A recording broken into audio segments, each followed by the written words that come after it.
안녕하십니까. 서초동 사랑꾼 최한결의 변호사입니다. 명재법률팀장입니다. 네, 이번 영상의 주제는 상간제 소송을 여러분들은 얼마나 알고 있는지와 관련된 내용을 다뤄보겠습니다. 네.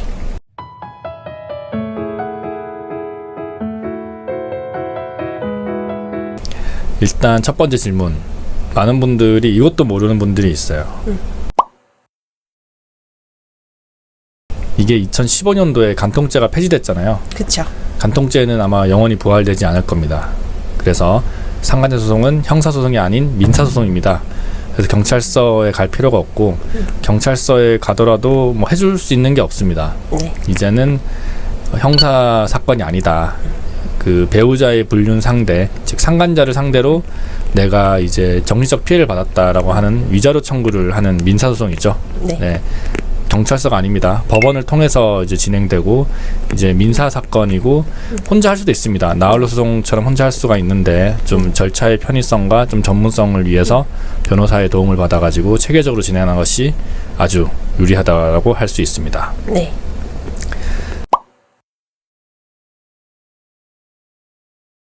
이게 상간제 소송에서 이제 반드시 두 사람의 성관계가 입증될 필요는 없어요.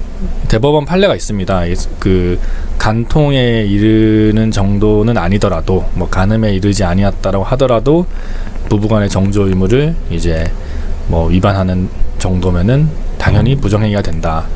제가 다뤘던 사건 중에서 뭐 손잡고 이제 철길 걸어가는 그런 모습, 뭐 이 정도 할 수 있잖아 이렇게 말씀하시는 분도 있는데, 아유 그건 불륜이죠. 이게 얼마나 도파민이랑 그런 게 막 솟구쳤을까. 맞잖아요. 새로운 그쵸? 여자랑 내가 사랑하는 여자랑 철길을 손잡고 걷고 막 이런 것도 제가 봤었거든요.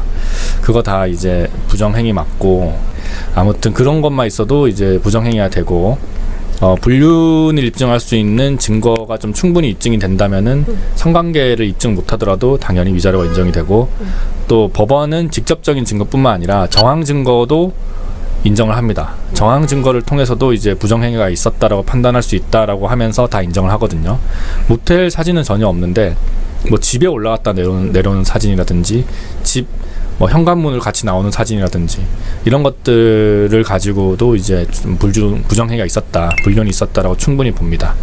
그래서 여러분들 중에서도 모텔 사진 못 찍었습니다, 성관계 이런 입증 못했어요, 카톡 내용에 봤더니만 진짜 성관계 내용은 하나도 없고 그냥 안부 묻는 내용만 있었어요 라고 하시는 분들이라도 부정행위가 있다는 다른 증거가 있으면 인정되니까 포기하지 마시고 언제든지 연락을 주시기 바랍니다. 네.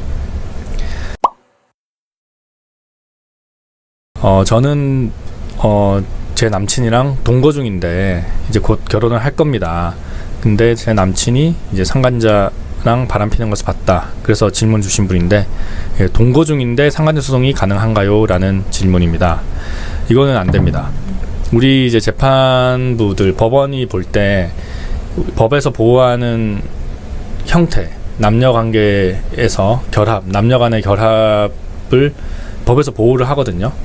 가장 많이 보호하는 게 이제 법률혼이죠. 법률혼은 굉장히 많이 보호를 하죠. 상속도 됩니다.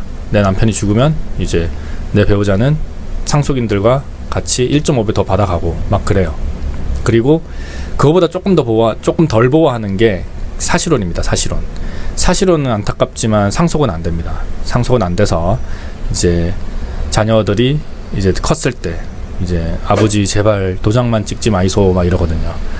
우리 아버지가 어머니 돌아가시고 나서 다른 분 만나려고 할 때 제발 그 혼인신고는 하지 말아주세요, 계속 그렇게 말씀드리는 이유가 사실혼은 이제 상속이 안 되기 때문에 그런 거거든요.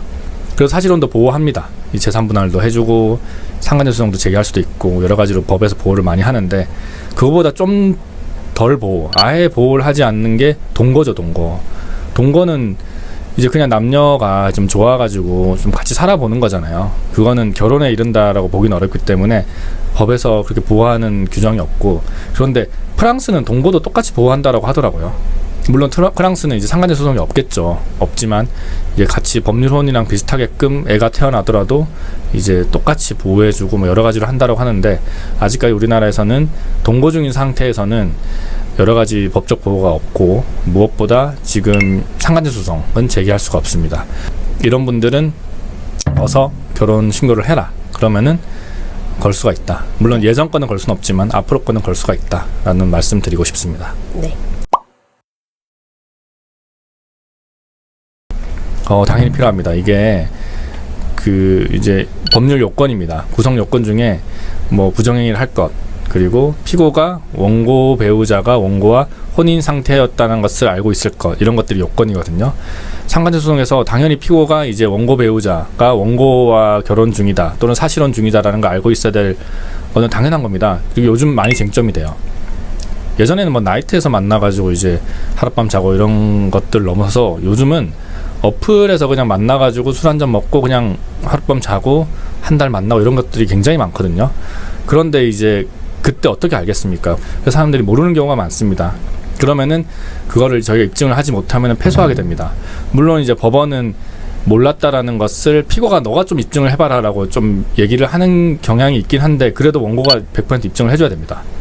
그래서 뭐 어떻게 회사에서 같이 있는데 뭐 모를 수가 있냐, 뭐 이런 것도 많이 내고 여러 가지 정황도 많이 내는데, 소송에 있어가지고 좀 유리한 고지를 점령을 하려면은 피고가 알았다, 피고가 내 배우자가 있는 사람이라는 것을 알았다는 것을 반드시 입증해야 되니까 그런 부분도 좀 유의하시기 바랍니다.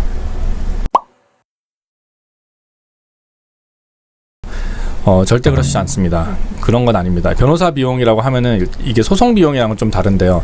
변호사 비용은 변호사에게 지급하는 돈이고, 소송 비용은 이 소송과 관련해 가지고 법에서 정하는 소송 비용이 따로 있거든요. 그럼 보통 이제 미국 같은 데는 우리가 이기면은 다 피고 부담이래요.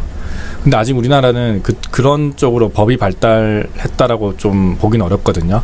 아직 경제 외형도 좀 작고 이러니까 이제 이기더라도 소송 비용은 각자 해라 이렇게 판단하는 경우도 있고, 아니면은 한 3천만 원 청구했는데 1,500만 원 인정이 됐다 그러면 소송 비용은 2분의 1씩 내라. 또 3천만 원 청구했는데 2천만 원 냈다 이러면은 소송 비용은 3분의 1은 원고가 내고 3분의 2는 피고가 내라. 이런 식으로 여러 가지로 됩니다. 근데 요즘 이제 좀 원칙적으로 이제 피고 때문에 이런 일이 벌어졌으니까 소송 비용도 피고 부담을 해달라고 계속 저희가 주장을 하면은 재판부마다는 좀 다른데, 그래 그 말이 네 말이 맞다, 피고 부담을 해라라는 분들이 꽤 있어요.